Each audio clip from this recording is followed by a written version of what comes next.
오늘 영상에서 소개할 곳은 청명상하원입니다. 청명상하원은 카이펑 시내 서북 쪽에 위치했어요. 중국 송나라 때 화가 장택단이 송나라의 수도 카이펑의 번화한 모습과 생활상을 생생하게 묘사한 청명상하도라는 작품을 남겼는데요. 이 그림을 기반으로 1998년 조성된 대형 테마공원입니다. 안녕하세요. 저는 여기 중국 카이펑에 있는 청명상하원에 와 있습니다. 뒤로 붉은색의 홍교 다리 보이시죠?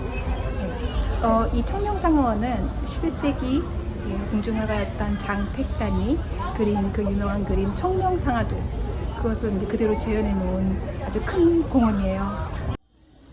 지금 뒤로 보이는 돌 조각상의 가운데 있는 인물이 바로 장택단입니다. 장택단은 11세기 북송의 화가였고요. 그 당시 이제 청명절에 이곳 수도, 북송의 수도인 카이펑을 방문하고요. 청명상하도는 북송의 수도 카이펑의 당시 청명절 모습을 그린 것인데 5m가 넘는 대작입니다. 강을 따라가며 볼 수 있는 자연과 당시 생활상을 생생하게 묘사하는데요. 중국 풍속화를 대표하는 작품으로 중국 10대 명화 중 하나로 꼽히며 중국 고궁박물원에서 발표한 100대 보물 중 1위를 차지한 국보급 문화재입니다. 북경 고궁박물원에서 소장 중이지만 작품의 훼손 가능성을 우려해 상시 전시되지는 않고 10여 년에 한 번씩 공개되곤 하는데요. 2002년 겨울 상해 박물관에서 공개됐는데 당시 저는 대학원 재학 중이었는데 작품을 직접 보기 위해 미술사학과 재학생들과 교수님들과 함께 상해로 답사여행을 갔던 적이 있습니다. 중국판 모나리자라 불리울 만큼 청명상하도의 인기는 대단했습니다. 이 그림을 보기 위해 수많은 상해 시민들이 몰려들었고요. 전시실 내로 들어가려는 관람객의 줄을 보면서 상당히 놀랬던 적이 있었습니다.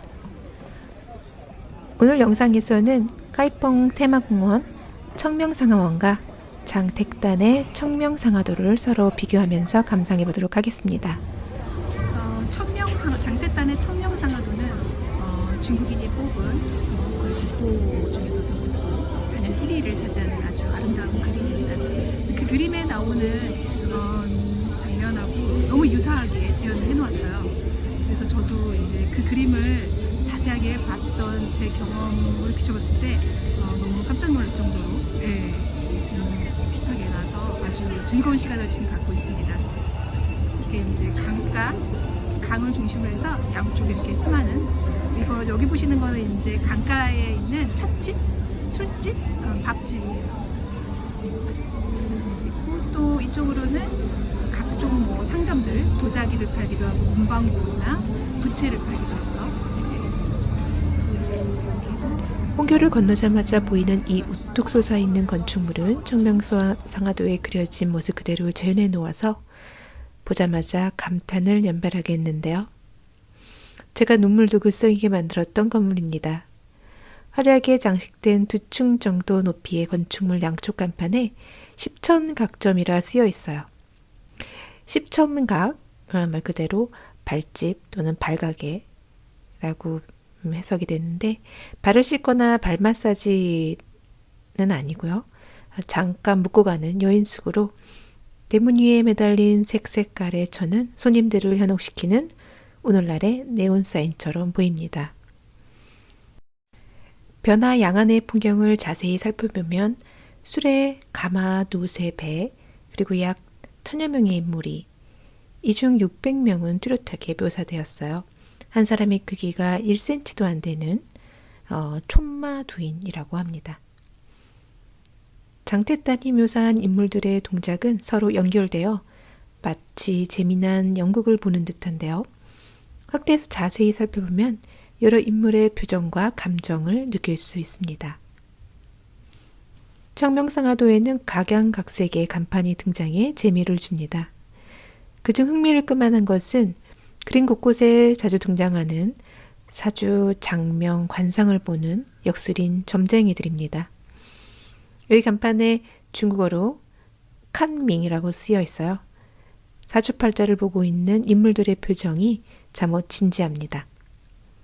간판들을 자세히 보다 보면 이곳 카이펑에서 가장 성업적인 업종은 식당, 찻집과 더불어 숙박업입니다. 당시 송나라의 수도이자 대도시 카이펑에서 지방 곳곳에서 몰려드는 상인들과 과거보러 올라오는 선비들이 머물 숙소입니다. 그림 속의 인물들은 저마다 자기 역할을 하며 재미있는 이야기를 우리에게 들려주고 있습니다. 말을 탄 인물 앞에서 막대기를 들고 길을 터는 인물과 소가 끄는 수레 행렬이 뒤죽박죽 엉켜있는 터들썩한 길거리 한쪽에서 두 명의 남성이 이야기꽃을 피우자 옆에 아이는 온몸에 짜증스러운 기색을 드러냅니다. 송나라 사람들은 예의도 각별했나 봅니다. 거리에서 아는 사람이 서로 맞췄을 때 한 명은 인사를 하고 한 명은 상대하기 귀찮아서 부채로 얼굴을 가립니다. 송대 길에서 인사하고 대꾸하지 못할 때는 보통 부채로 얼굴을 가렸다고 하네요. 손신의 정점역 작은 가게에는 커다란 나무통들이 늘어 있었습니다. 술 제조장일까요? 안에는 병사로 보이는 인물이 활지를 당기고 있네요. 아마도 이들은 부대로 가져갈 술을 가지러 온 모양입니다. 송나라 수도 카이펑의 활기찬 도시 풍경 속에서 다양한 직업, 다양한 인간 군상들을 엿볼 수 있습니다. 상업이 발달한 대도시에 새로운 직업의 출현도 볼 수 있는데요. 음식 배달원입니다. 점심시간에도 상점을 떠나지 못하는 상인들을 위해 음식을 배달합니다. 한 손에 두 그릇을 들고 달려가는 배달부가 보이네요. 불법을 구하러 떠나는 구법승, 그리고 과거 시험을 보러 먼 길을 온 선비도 있습니다.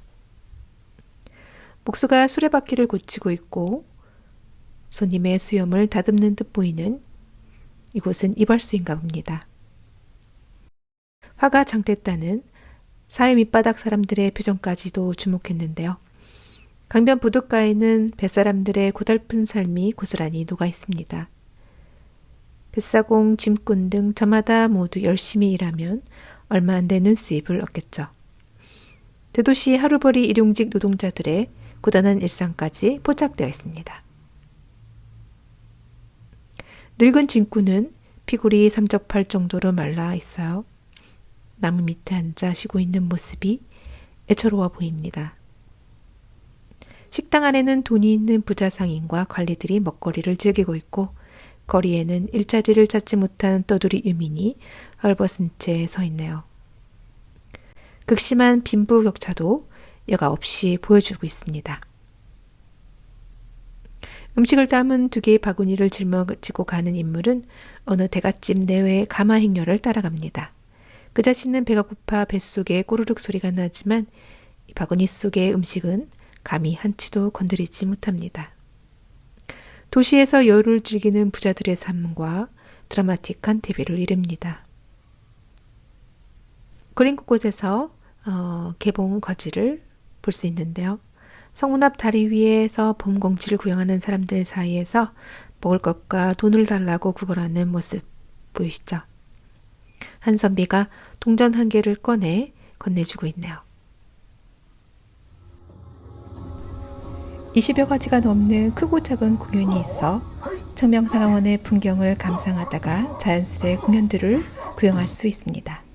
하루에 여러 번 공연하는 것도 있고 하루 딱 한 번 하는 공연도 있어요.